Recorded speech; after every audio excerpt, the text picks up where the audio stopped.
Evening all.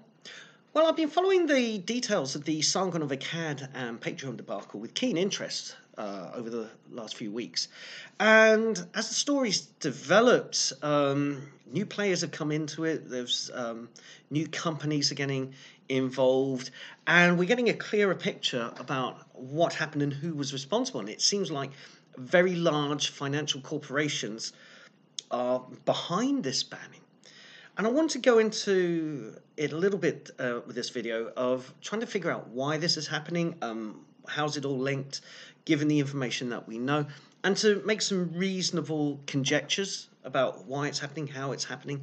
I don't make any claims that the information I'm going to give you is definitive. This is me just looking at all the information in front of me and trying to piece together a likely scenario.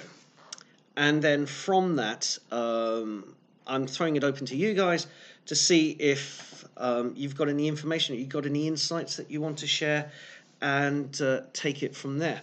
Now, I say that because I am not part of the skeptic community, and I was never part of the online atheist community. My journey to where I am today as a YouTuber, commenting on historical, political and social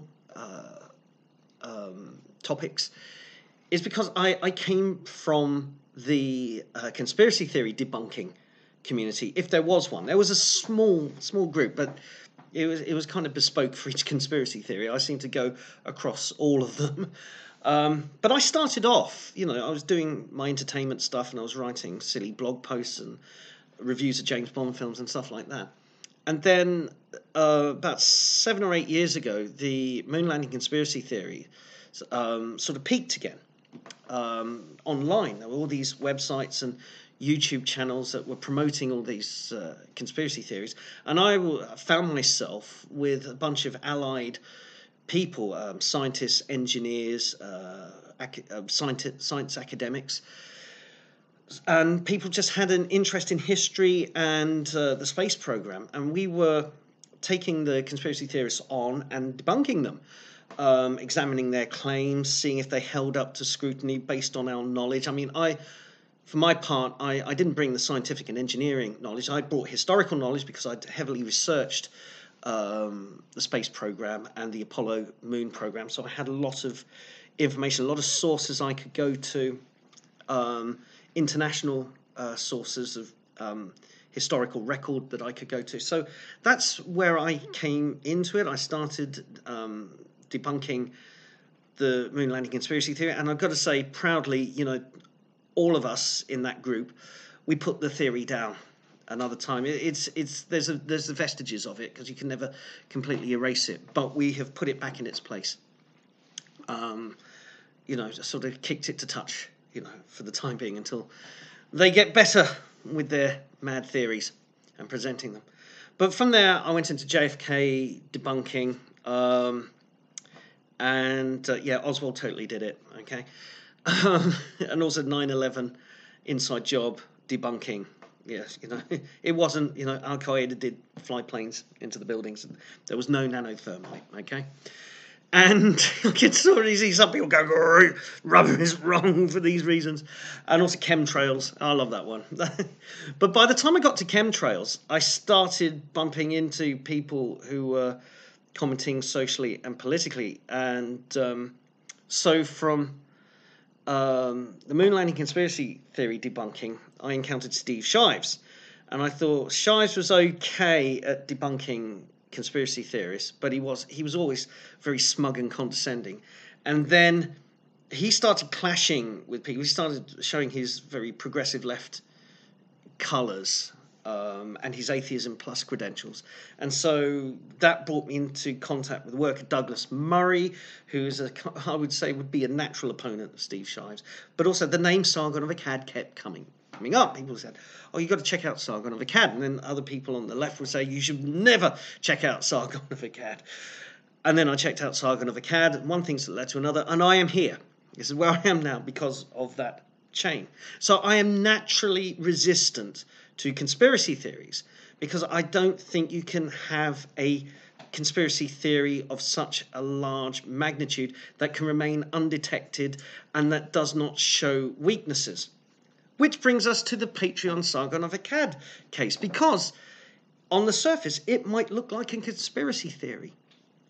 And it has all the hallmarks. A group of big tech companies and a group of financial companies somehow collude to take down various people who the political establishment do not like. Now, I don't think it's as simple as that. I think it's more nuanced. But what I'm interested in, I mean, we've got this information because one of the things that I think scuppers the Apollo moon landing conspiracy theory, but I think works well in this case of Sargon versus Patreon and the others, is that a conspiracy cannot be kept secret for long. You know, the temptation for somebody to blurt out, I know what's going on, is too much, particularly for people with kind of weak minds and personalities. And something as huge as Apollo, 450,000 people, I believe it was, worked on Apollo.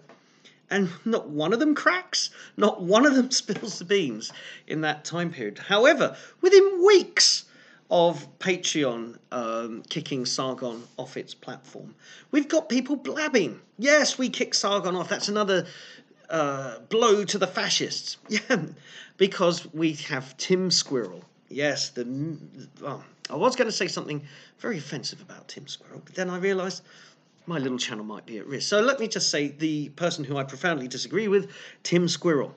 He of the opinion and the Oxford debates that the right to free speech does not include the right to cause offence, and who is very much part of Stop the Hate campaign, and he's very much against what he calls everybody on the right or even in the centre a fascist, and he wants them deplatformed. He says so himself, and he revealed in a series of tweets that it was he who got into the ear of PayPal and worked with them. He said he was very proud of the fact that he'd worked with PayPal to kick these fascists off these payment processing websites, and then MasterCard gets involved.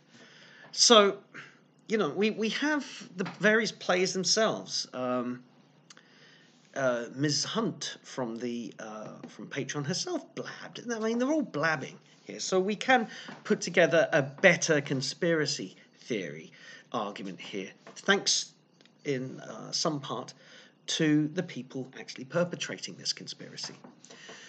So why is this happening? I'm very fascinated as to why this is happening. You take MasterCard, for example, a major corporation, and you would think it's enough for them to do business and make a profit. This is the raison d'etre of companies. Make a profit, do well, become a leading brand in the market. Okay, so why are they kicking off someone who has approximately 900,000 subscribers, a few million views, and is fast becoming a well-known name in political commentary? This is a man who's been interviewed by the mainstream media. This is a man whose presence is growing. Milo Yiannopoulos' presence was already there. He had already made a name for himself, and his name is quite well known. Wouldn't it make sound business sense to say these people are popular, they provide a service, I don't have to make a political judgment or a moral judgment on what they do. What they do appears to be entirely within the law, so why can't I just capitalize on their business and make a profit? I would do the same for somebody who was their political opponents. As long as they weren't breaking the law, I'm happy to accept their business. This is the way that business has worked since time immemorial. Why is suddenly you're okay to do business with, but you're not okay to do business with? And this goes beyond mere religious conviction. Or does it?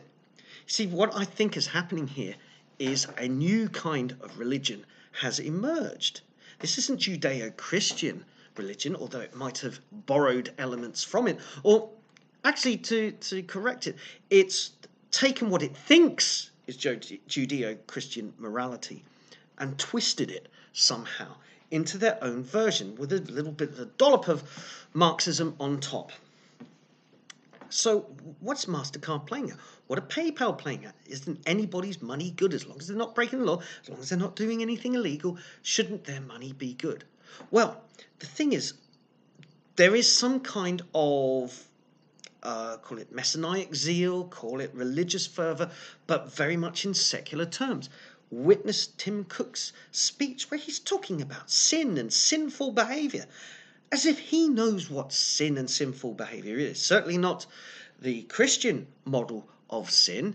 It's something else. It's like having naughty opinions on a subject. It's not about the Christian definition of sin in mind is that you want to physically hurt someone, or you covet someone's possessions, or you covet someone's partner. And it's lust, it's greed, it's violence, actual violence, not this kind of harmful words. So Tim Cook's got this messianic vision, and he's spreading it to Apple and beyond. And then Jack Dorsey comes back from Thailand, all kind of like the Zen Buddha, with all these assassinations and atrocities committed in the very country he's hosting. And yet he's above it all. He can't see that. He's thinking about putting himself on a higher plane, a kind of spiritual plane, as a businessman. And then MasterCard. What are MasterCard playing at? Well, you see, when Stop Funding Hate came out, I don't think anybody took it too seriously at the time. We mocked it. We mocked it because it seemed a ridiculous campaign. Surely it doesn't, advertisers and the Daily Mail or advertisers and the Sun, it's irrelevant. It's not an area to make social commentary. But somehow Stop Funding Hate got it into the minds of people, got it into the minds of companies, and got it into the minds of normies that yes, you can make a moral stand. These horrible right-wing newspapers with their fear-mongering stories and their simplistic and not altogether truthful takes on important world events, we need to punish them by yanking away their advertising support. Completely forgetting that The Guardian, The Independent are just as bad as any other right-wing media outlet in promoting stories and running fear stories based through a certain political, ideological optic.